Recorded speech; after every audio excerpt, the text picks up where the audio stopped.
Welcome to Hardwood Handicappers with Zach Cohen, right here on VSiN, the Sports Betting Network.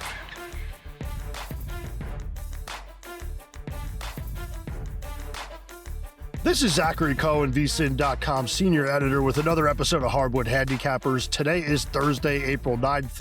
We are recording this at 9:30 a.m. Eastern, and today I am joined by Jonathan Von Tobel, co-host of Money Moves. JVT, what's going on today?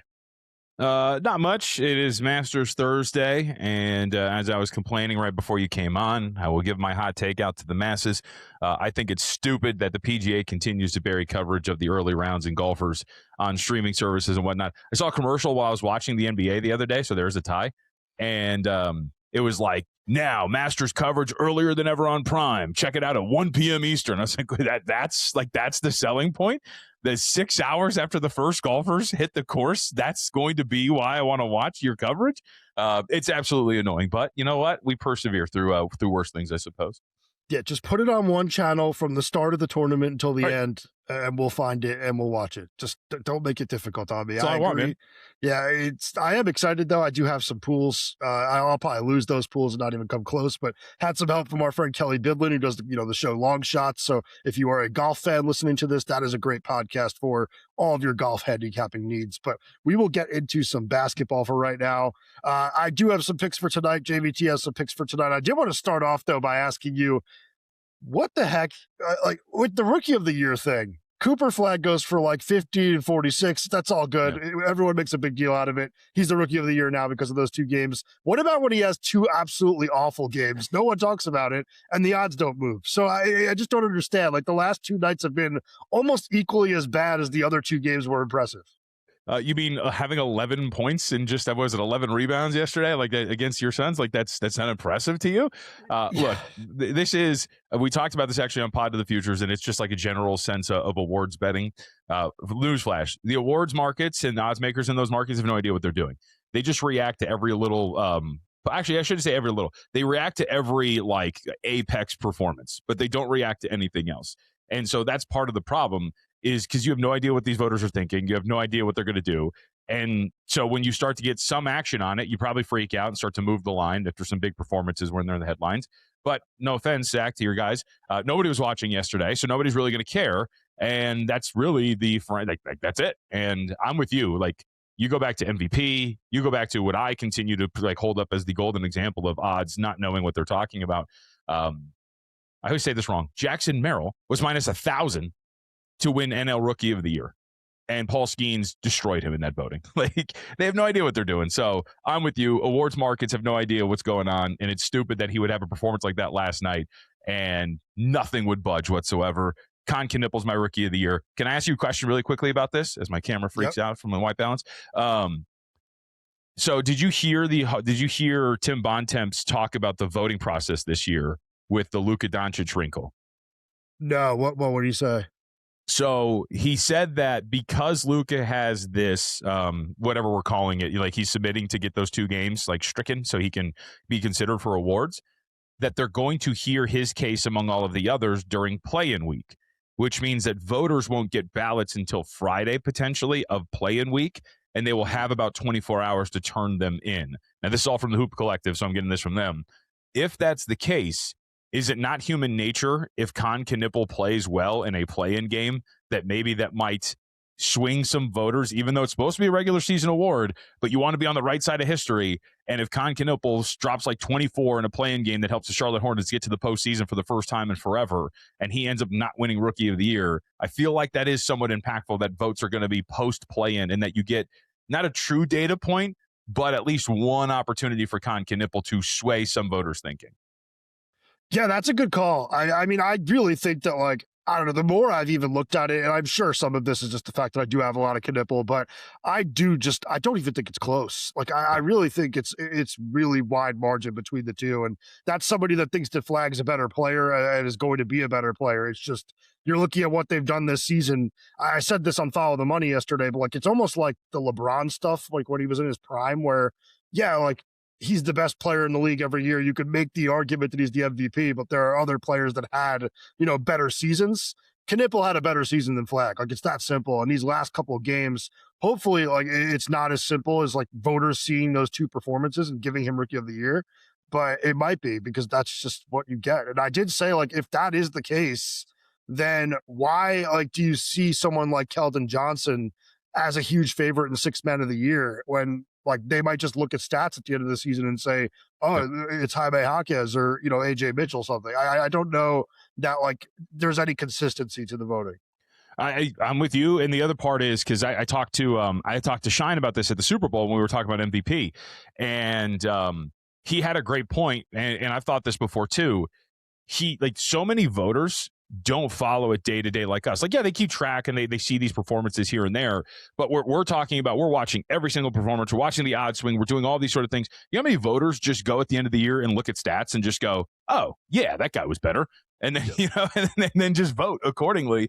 And they might just do that. They might just see that Con Knipple, like, hey man, statistically he was pretty good and he helped this team, and same thing with Cooper Flagg. But I will say this, and this annoyed me when I listened to the same podcast. Tim MacMahon, who had a vote in the straw poll, but does not have, it is worth noting, a vote in the actual poll for these awards. He admitted that he voted for Con Knipple, and then after the weekend, he would have flipped his vote. And I'm like, what? Like what are we doing? Those two performances didn't change the Rookie of the Year race. If the totality of the body of work leading into that weekend said that Con Knipple had a better season, what did 2 games change? And he was also the one that gave voice to the Embiid MVP year, in which he said the tiebreaker for him was that Embiid didn't have one. And like that kind of stuff drives me nuts. And I think he's good at this job, but I will say on the record that I'm glad he doesn't have a vote, because the way he has voiced his logic on some of these things drives me absolutely insane. Yeah, the process is awful, and you really can't trust the voters, which is really sad. Like, they should be given kind of a couple of like sheets of paper that just, you know what you should do? Lay out the advanced stats. Have to watch the games. I was going to say, what if they had to vote every month? So what if like every month you had to vote, and then you had to accumulate those votes over the course of the year, and that's how it changed? I don't know. Like, would that change anything? I wonder. Like, because that, if I put it that way. Right. If you put it that way too, I mean, like, that's pretty interesting, because Con had some stretches where he was like way better than Cooper Flagg, and I think we'd be talking about this in terms of a landslide potentially in favor of Con Knipple. So I've always thought that, like, what if you just had to vote every month, or, you know, a quarter away the season, whatever it is, and then you accumulate those as opposed to just one vote at the end of the year? Or you can make a committee like college sports. Have 12 guys decide. They have nobody explain the logic. And just at the end of the year, go, here you go. These are the awards. Come out of a room and give them all. That'd be awesome.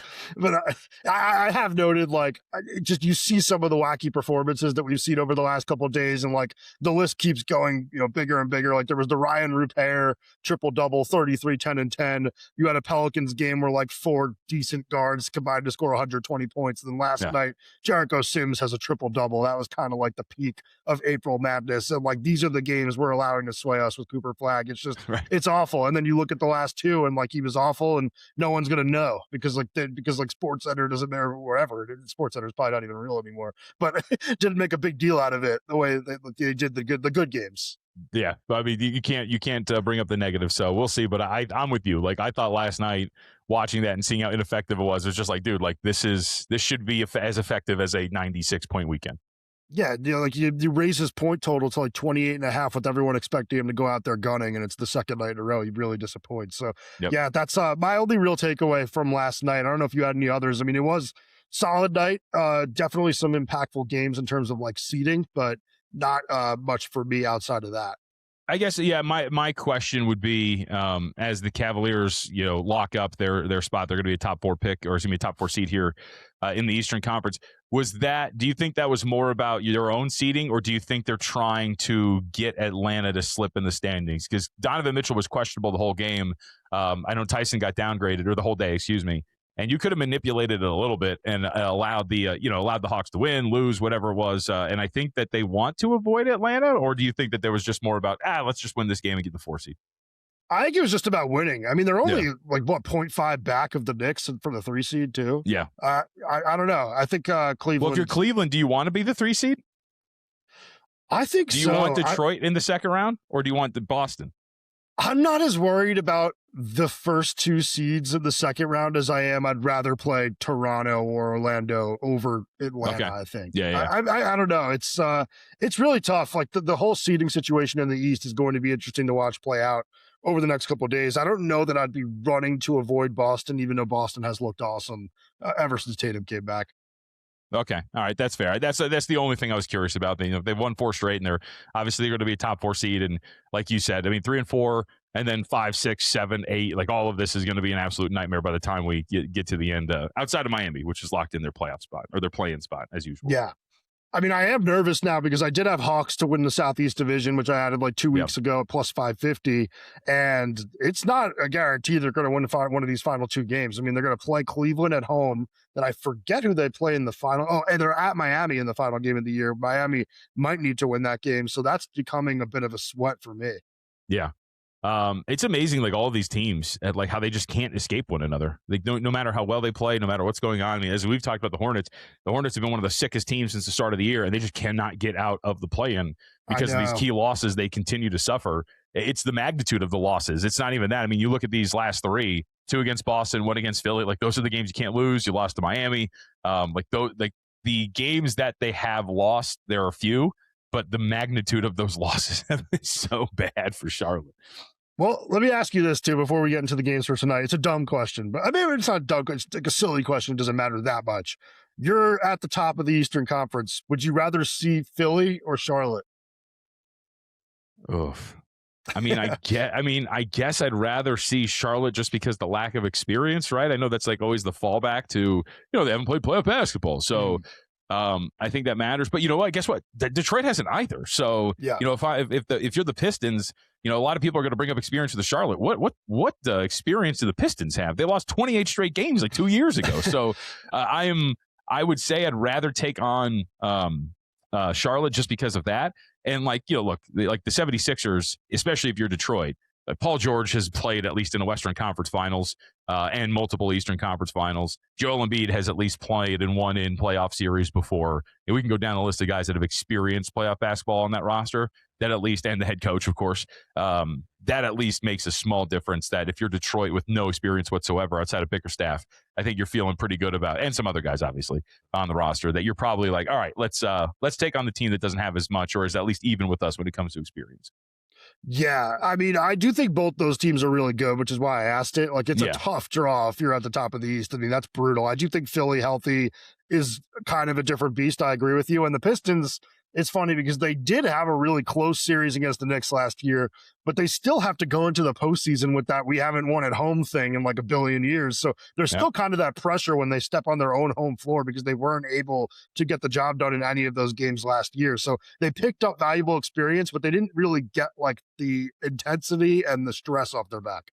Yes, correct. So, and I should be fair. Yes, you did the playoff series, so that is a fair point. But I would think that of the two, Charlotte. I mean, the upside though is insane with Charlotte. Like if they become statistically what they have been since the beginning of January, we're talking about like maybe the 3rd best team in the Eastern Conference if they hit on all cylinders. Yeah. And I'll just say it again. I feel bad saying it because I am like a big Raptors guy, like overall, but I do not want to see Toronto in the postseason. I think of all of the teams that are kind of available to us as basketball fans, I think that's the worst one we'll get in a first round series. Oh yeah, I mean, I think like the Knicks are in a tough spot, or like even Cleveland, but I think Cleveland's better than New York. I think you and I are in agreement on that. Like the Knicks are one of those teams that I just I got a Knicks fan that tweeted me the other day, like, oh, you said this about the Knicks last year. All you do is you hate. To which I responded, cry about it. But like the Knicks, like they seem very vulnerable, and for them it's tough because it's like, okay, cool, we're gonna get Atlanta, who's just big and rangy and is like good and defensively, and they're very well coached with Snyder, or you get Toronto. Who I think is also going to be very similar, in terms of the challenge they will issue the New York Knicks. So, or who knows, maybe Philly climbs out. I mean, they got a couple of games left and haven't been locked into the play-in. Can you imagine if you're the Knicks and it's a 3-6 matchup with Philly? Like you're done, you're cooked. That's what I'm hoping to see as a former Knicks fan turned Knicks hater that deals with only Knicks fans in my group chats because I am from New York. I would like to see the Knicks have to face the 76ers because I do think Philly would win that series. So I would really, really like to see that, but it's going to be a long shot. I mean, there's still some time, but it's so much has to shake out over these next like 2-3 games that I don't know that we can really even talk about seeding, but it's exciting. Can I say really quickly, if the right teams make it out of the play-in, the first round of the Eastern Conference is going to be a ton of fun. I mean, like if your top 8 is, the ones we know, Pistons, Celtics, Knicks, Cavs, Hawks, Raptors, and then 76ers, Hornets. I mean, this could be a great first round in the Eastern Conference. Yeah, I've been ripping the Eastern Conference to my friends like all year, and then all of a sudden, like the other day, I'm like, the East playoffs might be better than the West playoffs. Like, you can't say that. I'm like, I just mean like competitively, it might be more fun to watch, but I still think the winner is coming from the West. Oh yeah, no, I mean the second round of the West is going to be awesome if we get what we expect. And I refuse to back off. I feel like somewhat prophetic now as the Nuggets have won now 10 straight games. Yeah. Like that team looks like they quietly might be the best team in the Western Conference, actually. And I have called my shot multiple times. I think they're going to eliminate San Antonio, but like those second rounds potentially of what they could be, I mean, it's going to be fantastic. So I'm very much looking forward to the second round and on in the Western Conference, but first round in its totality, come on now. Eastern Conference is going to be great. Yeah, because we're not going to talk about Denver this episode, I'll just quickly say I completely agree with you. I do have a Nuggets future plus 850 to win the title, and I feel like nobody's really talking about it, but Cam Johnson has completely flipped around everything that was happening from early in the season. Now he looks just like a long time, like 10-year Nugget that is knocking down big shots in key moments. And I thought the Spurs Nuggets game, that was like the morning of the Final Four, completely stole the show in terms of basketball that day. No, what are you talking about? Every game is ass. Of the year. No, every game is ass. Everything's terrible. Every year stinks, what are you talking about? Yeah, you can't watch it. But all right, let's get into tonight's games now. I do have a bunch of picks for this evening. I don't know about you, but I do have something as early as this Heat Raptors game. So we'll start with that one, although I do have a parlay. So we're going to make it a little bit difficult by looping in a game that's much later in the evening. So Heat Raptors tips at 7 p.m. Eastern. This is a game where Toronto's 4.5 point favorite. Total is 237.5. The other night, we saw Toronto absolutely kill Miami, led to, I believe, a players-only meeting in the Heat locker room that things got heated in there, apparently. The reporters were saying, it's loud in that locker room. It was, the classic, all the hits from a players-only meeting. But I do kind of think that the Heat will bounce back. I feel like we've seen it just time and time again with these baseball series, the 2-game sets where, you get a reverse result in the second game. And maybe that doesn't mean the Heat win outright, but I do have a lean on the Heat plus 4.5. And what I did with this game is I took an alternate of plus 7.5 with Miami, and I paired it with the Lakers plus 7.5 versus the Warriors. And that's plus 148. So that's a really good number. I wrote minus 143 in here, but it was 148. But yeah, I do just kind of think, like, looking back to that Miami-Toronto game the other night, Toronto was just scorching hot and the Heat went really cold. And I feel like sometimes it's as simple as that. But when you kind of look at the season-long numbers, at least like breaking things down with some of cleaning the glasses numbers, like Miami is just so good defensively, defending at the rim and defending long twos. Those are like two of the biggest parts of Toronto's shot diet. So I would expect things to just kind of even out a bit and the Heat to bounce back. I know that the Heat are kind of buried in the 9-10 game, but they still have a chance of getting to the 9, like a slight chance. So they're going to try at least to get there because it is important to host that game. I would agree with all points. In fact, I only have like one bet that I have submitted for the pod, but Miami was the other one. You hit on it. I mean, the baseball series and playing on the team that didn't get the spread cover last time has been a profitable angle since they've introduced these in the NBA.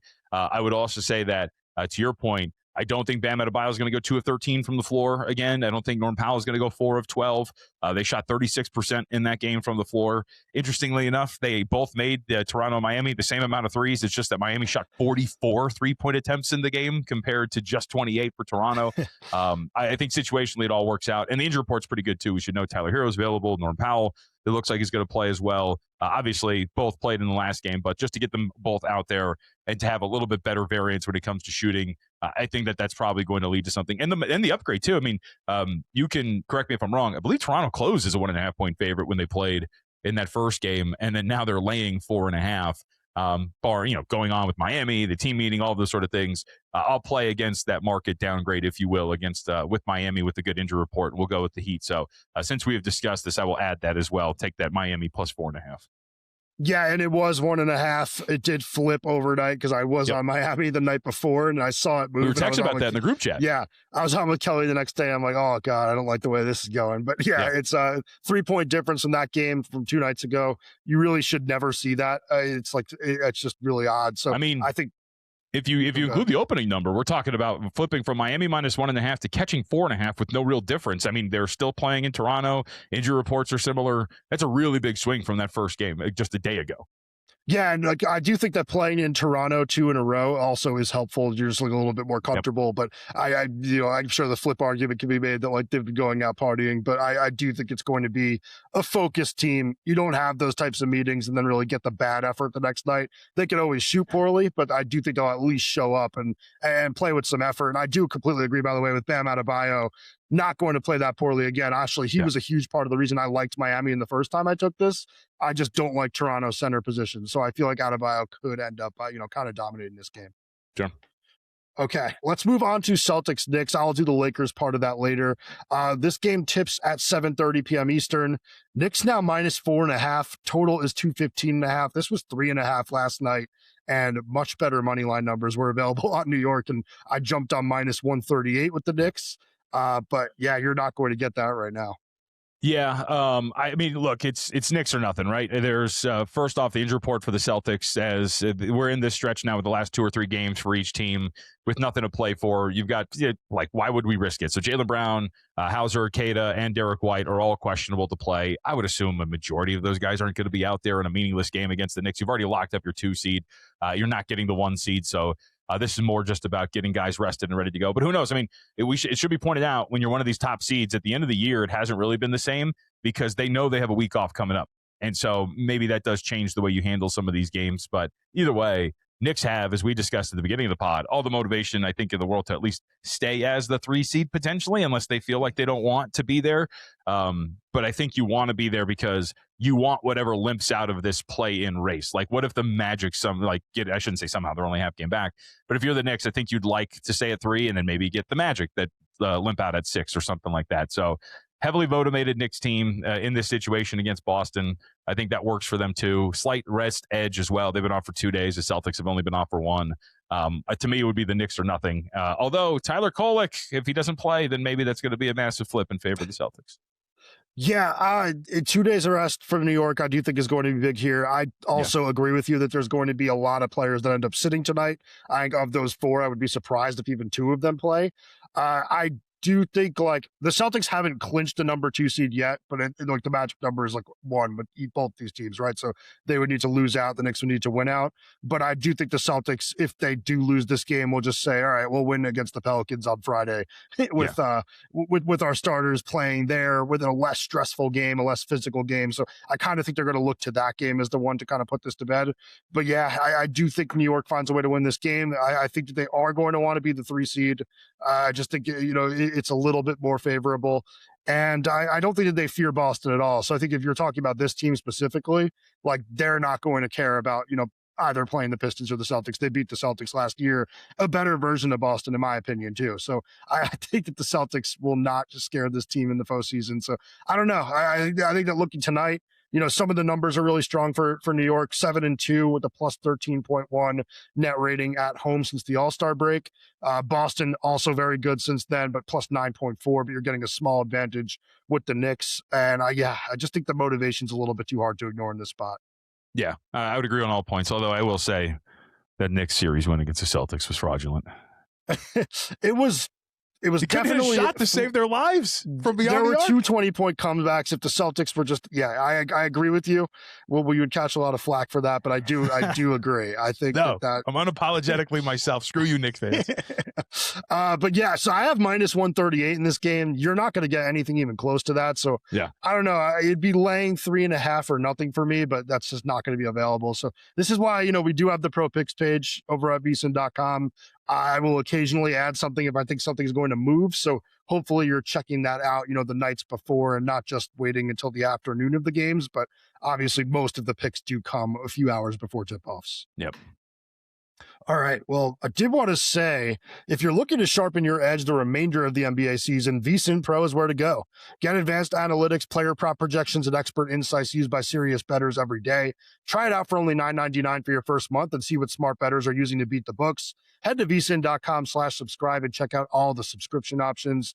I just mentioned that VSiN Pro Picks page. You are only getting that if you are a VSiN Pro. So it's a good reason to sign up, as are, all of this content that we're pumping out with the MLB, NFL draft, everything. We just have everything covered for you over at VSiN right now, whether it's on the website or on the network, or JVT, I mentioned before, co-host of Money Moves, great show with him and Stormy Bontemps.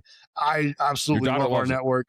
My daughter does love it. She likes to watch. It usually coincides with one of her bottle times, so she's a regular viewer. And yeah, I think if you're a sports fan, you would love what we have to offer on the network. I would agree, considering I'm a very big part of that network. You're the worst host that we have, though. I mean, probably there's a chance that I did read I read a tweet on the air the other day when I was by myself that said, how is it that when you're by yourself, you're the best host on the network, but when you're with somebody else, you're the absolute worst? And I was like, I don't know. Wow. Yeah. That's tough. I cover the whole spectrum, I guess. So you're good at being like a Colin, but you're not. You can't play nice with anybody else. Damn. Which is interesting, but yeah, I'm thinking I'll take that compliment. Colin Cowherd has made a lot of money. That he has, yeah. You just have to ask yourself a lot of questions and then answer them. That's all you have to do. I mean, that's a very key point. The problem with hosting solo too is when you talk a lot, sometimes you get the spit building up in your mouth. You got to swallow it down. You got to do. You've probably experienced in some of these solo ones. So I got to work on the mechanics of hosting solo. But do a good job. You do a good job, both. I don't agree with that Twitter poster. So I appreciate it. Twitter comments tend to be mean. I don't know if you've noticed that. Now FTN. No, it's fine. All right. Well, let's move on to 76ers Rockets, which I actually think is going to be the game of the night. I don't know why I said actually. That's not a hot take. This is going to be a really good game. Houston is a -4.5 point favorite. This is a total of 226.5. I don't know what to make of this game in terms of a side or total. I think I have a slight lean on Houston that this team has quietly won 7 straight. Some of the wins have actually been impressive. And KD, after the Suns game, said that they've been working on implementing some new things offensively. And they're number 1 in the league in offensive rating in that 7-game winning streak. So I know they've played a lot of tanking teams in that span, but they did beat the Knicks, they did beat the Warriors, and they beat the Suns. And they actually killed the Suns. It was a game where the Suns went up 21 and ended up getting blown out. So it was way more lopsided than the final score suggested. And I do think Houston is starting to find something, but I don't have a side or a total. I only have a player prop.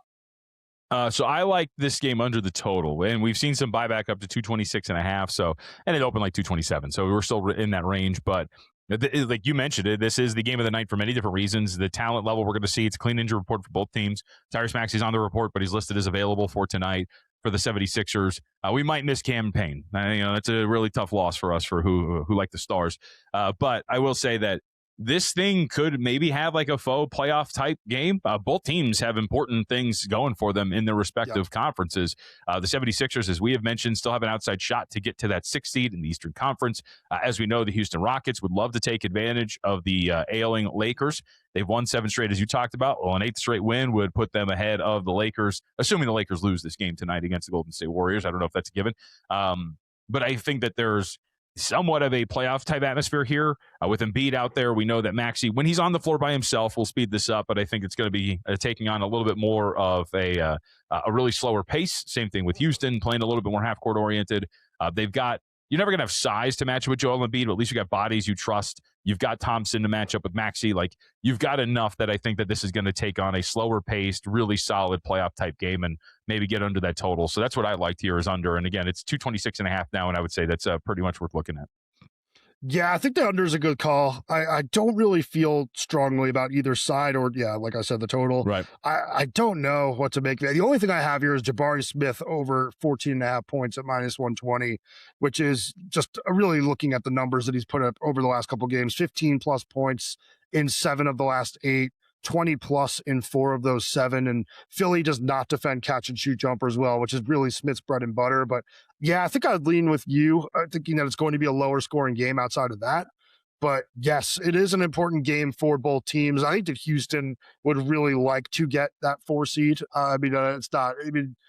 there's nothing that they can really play for outside of that. I don't think they're going to find a way to get up to number 3, but hosting the Lakers as opposed to going on the road would definitely be nice for them. And I think that they would like to face the Thunder as well, just given some of the matchups we've seen between those two teams. I feel like they believe that they could beat them, even though I don't believe that they could beat them.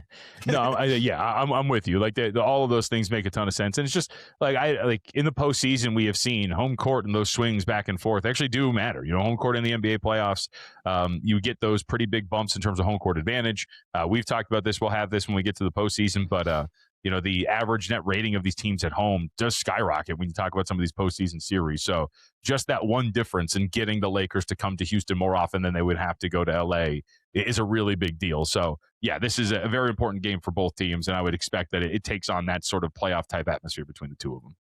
And am I wrong in that if Houston were to win the final 3 games of the season, they'd go over their win total from before the year? I feel like it was 52.5. I can pull it up in 2 seconds, actually. Give me 1 sec. I have all these preseason win totals in the doc right now. And they do go Philly, Minnesota, Memphis, all home games. All those teams, I would say, they could beat.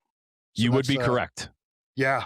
That'd be something. I mean, considering some of like the lulls this team has gone through and, periods of time where I think every single analyst in the world has hated on them, but, for them to go over potentially. And I do think they've looked a little bit better and, maybe make the second round. They'd probably take that given, the lows of this season at times.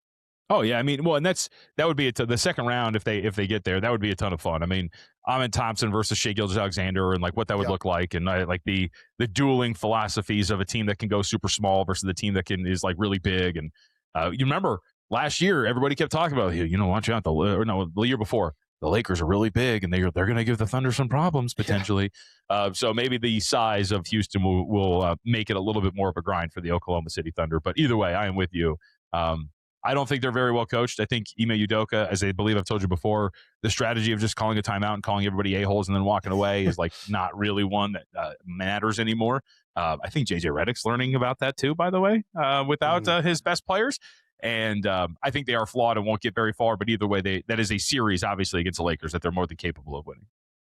Yeah, I like Udoka, but it does kind of wear thin sometimes when you're just constantly calling out your players. The Redick thing was weird. Like, it wasn't even like these guys aren't trying hard. Like, what is telling DeAndre Ayton that he can't catch do for you? Because you're only going to ruin his confidence. And he's probably like not catching the ball because he's thinking about it the entire time the pass is coming. So the interaction with Vanderbilt was weird too. I mean, like that was kind of disrespectful. He ignored him the whole time. He's supposed to be the head coach. That was a really weird thing, man. And you do wonder because you see it in every single workplace. I'm willing to bet he doesn't do that to LeBron. I'm willing to bet he doesn't do that to Luka. I'm willing to bet maybe to an extent he doesn't do it to Austin Reeves as much. So that I think does wear thin when you're at the bottom of the ladder and you see the different interactions with the other people versus you, and the fact that it flirts with disrespect when it comes to your interactions, but the others you won't even try to chew out in public. I think that does wear thin. We'll see.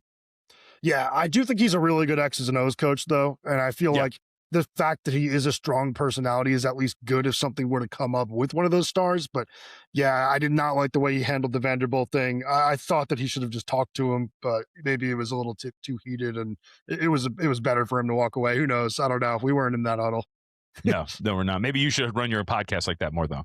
Tell Kelly and I to shut up more often. Yeah, or ignore you guys. That'd be good. Yeah. Dead air for like 30 minutes. All right. Well, let's move on to JJ Redick's Lakers in the final game of the night that I think is worth discussing. The Lakers at the Warriors, Golden State, 4.5-point favorite. Total is 225.5.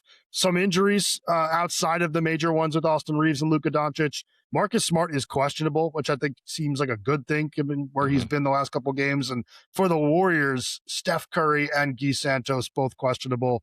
Kristaps Porzingis out, and then obviously Jimmy Butler out as well. So there's not, the healthiest of rosters here, but hopefully we end up getting, a clean report outside of these guys. Yeah, the question is, so this is the front end of a back-to-back for the Warriors. Do they sit him here or against the Kings? And there's not really a big difference. I mean, Golden State's stuck where they're at right now. They are locked into the 10, correct? They can't get to 9. So, I mean, I guess it just depends. Like, what's your flavor if you're Golden State? Would you rather sit Steph Curry here tonight, or would you rather sit him tomorrow night against the Sacramento Kings? You're at home. I believe they're on the road against Sacramento tomorrow, if I remember the schedule correctly.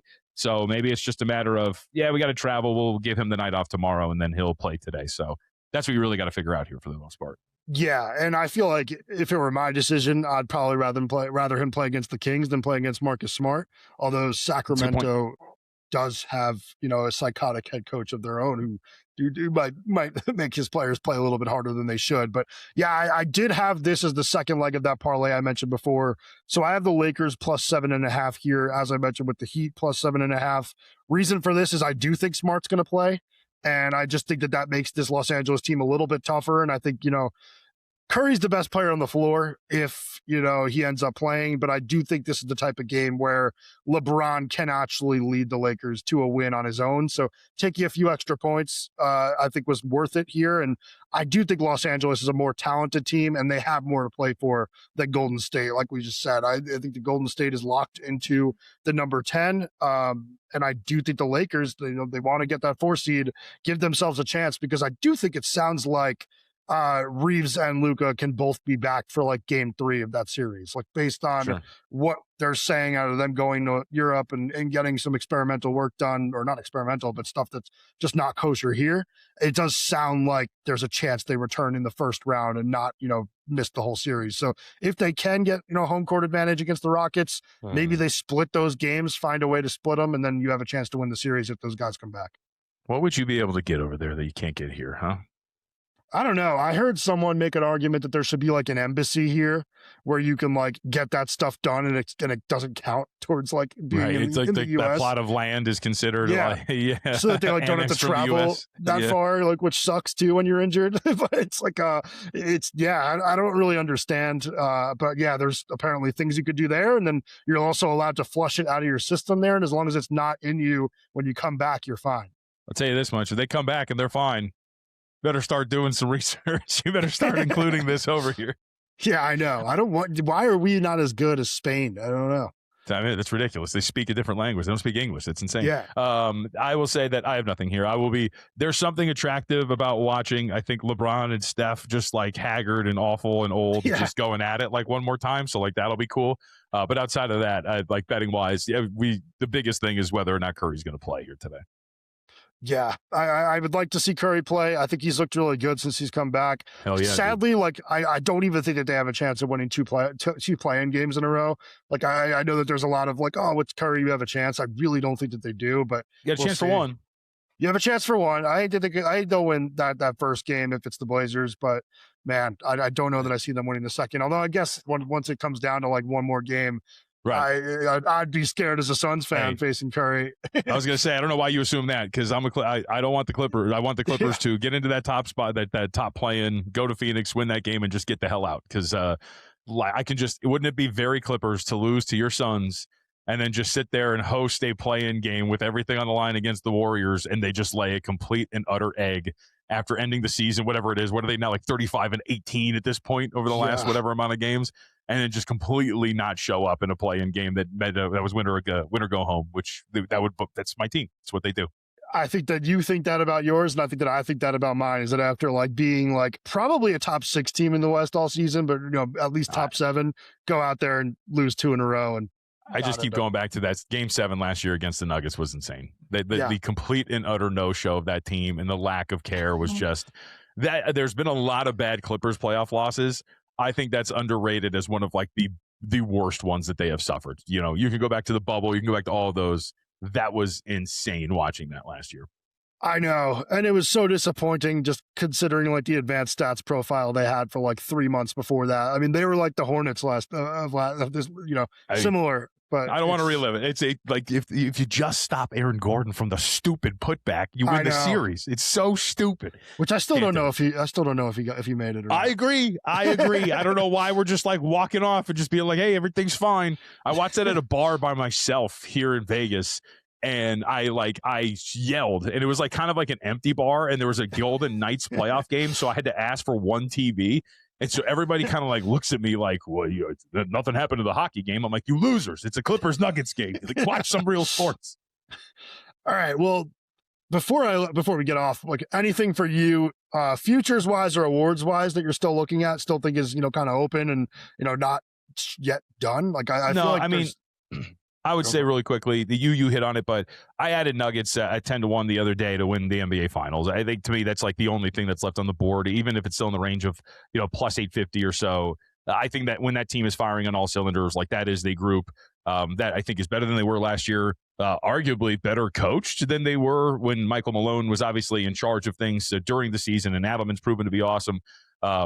I think that team is the fly in the ointment, to use that cliche one more time, in the Western Conference. I don't think the Spurs want any part of seeing them. Again, we talk about lack of experience. That truly is one team that does lack that experience, and Jokic has been very good against Wembanyama in the short career that he has had up to this point. Right now, they're in the range of like plus 850 at DraftKings. Shop around to look around, but I think that team is very, very dangerous in the Western Conference, and there seems to be something oddly personal going on with Jokic in this run that he has been on. Like, he doesn't really show it a lot. We always make the joke that he doesn't care, but this stretch of play that he has been on seems to be somewhat of a middle finger to everybody else. Like, okay, like you guys forgot about me for all right, like it's Shea and it's Wembanyama. Like, let's just see how that goes for you guys. And one of my favorite tweets that I saw the other day, everybody's better than Jokic until it's time to be better than Jokic. And that dude is freaking awesome, man.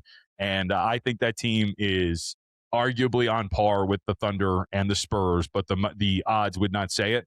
I think they are. And so Nuggets to win everything to me is the play right now that's available on the board. Yeah, I'd agree with you. Like I went into the season thinking that they were going to be the best team in the West, and like I know that there were some really dark weeks there, but like I never really backed off of it because I always thought if they were healthy, I'd still believe in them. So I do think that I don't want to say they're going to win the West. I just think they have as good of a chance as OKC to win the West. So I still feel really good about that number, whatever you can get on them to win the conference or for them to win the title. I will add Sixers and Hornets to win the East if those two teams end up in the postseason. I already added the Hornets. I couldn't wait. Okay, yeah, you do have the Hornets. I want to know that they're in the 8-team field before playing it. I know that I could just go for 45-1 now, or even probably a little bit better. But I would like to know that they're in, and then once I do, I'm going to jump on both Philly and Charlotte because I've been saying there's a top 4 in the East all year, but I do think that those teams are like so close to being on that level, if not already there, that I'll just take a chance and hope that they're healthy and have a chance to win. I'll get the number that I have. And it's funny. So from before the season, or like right around the start of the season, I do have the 76ers at 18-1 to win the Eastern Conference. So I can't double down, although the number is better. But I do have that from before the season started as well. So I'm with you. Like those two teams are very, very dangerous at this point. What are the 76ers? Yeah, 25-1. So I've got them at 18-1 to win. And the Hornets I've got at a little slightly lesser number. I've got them at 30-1 to win the Eastern Conference from about, what's the date on this thing? March 28th. It's funny. I was going through like all my accounts because I remembered using a free play on Wemby to win MVP, and I had no idea where I did it. And I went out, I found it, and I ended up having Spurs to win the NBA title at 25-1 from when I thought they were going to trade for KD, and they didn't. But I have a piece of San Antonio, so a kind of a reason to root for them, and I was very happy to learn about that. That reminds me of, so was it 2 years ago? When was Emmanuel Quickly on the Knicks up for Sixth Man of the Year, right? Was that like 2 years ago or something like that? That was like the year before the trade, right? Yeah. So I remember that year, like the whole, when that started becoming a part of the conversation, I was like, guys, like he was awful at the beginning of the year. This is the stupidest conversation I've ever heard. I can't believe we're actually talking about him for Sixth Man of the Year. And then around like the end of February, early March, I found an Emmanuel Quickly 45-1 ticket to win Sixth Man of the Year from early October. And I immediately was like, he's got a really strong case for this. Yeah, you guys are right. I don't know. It's funny how it happens. We all kind of back our picks in the media. But all right. Well, before we recap our best bets for tonight, I did want to say attention to any listeners who are new to VSiN. Signing up for our free daily newsletter is a great way to catch up.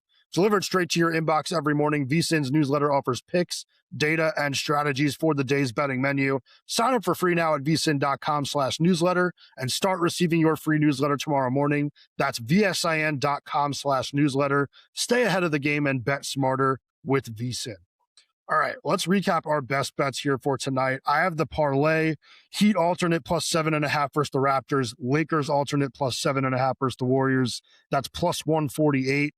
I have Knicks money line at minus 138 to win 1.5 units versus the Celtics. Not available anymore. I would probably, lay 3.5 if you have to. Then Jabari Smith Jr. over 14.5 points at minus 120 versus the 76ers. All right, 2 for me. Heat plus 4.5 against Toronto, and under in the 76ers Rockets game. I used under 225.5, but I got bet back up to 226.5. Obviously, still think that's playable at that number. Awesome. And then next week, I don't know if for sure that we'll have JVT on. What? So, next week when we talk, it'll be in the play-in. I was going to say that I haven't worked out exactly what the playoff schedule is going to be looking like, but we could be looking at one of the conferences altogether when we do this next time. So hopefully that is the case. That would be really fun. Altogether, like me, you, and Kelly? No, I meant like, we'll pick either the East or the West, you and I, and we'll do that day, conference that day. I can talk to Kelly and see if he's up for it, though. We can maybe do a playoff. For sure, we should do that for the finals, but this is your podcast. Yes, for the finals we should, and maybe like during the postseason, we'll do a check-in and kind of look at some like off-season stuff, because we're going to be doing this every day, even with the time in between games. So we'll have some days to fill some time. Although bad beat, my little sister is getting married during the NBA finals, so I have to take 4 days to go to Florida to witness a wedding. So that's brutal. Yeah, I was the year after the Suns lost in the finals. I got married like early in June, and I was like to my wife, I'm like, I don't know, we might be back in the finals, and we obviously were not. So that was fine. I was like, if we're in there, we might need to have like a screen somewhere. Yeah. It ended up working out well. Yeah, good thing the Suns lost. All right, but I appreciate you joining me today. A great episode. If you guys enjoyed it, please like, comment, rate, subscribe, whatever you can do to help us out, whether that's Spotify, Apple, or YouTube. We appreciate it, and make sure you join us for a Friday episode of Harvard Handicappers. And best of luck if you're tailor.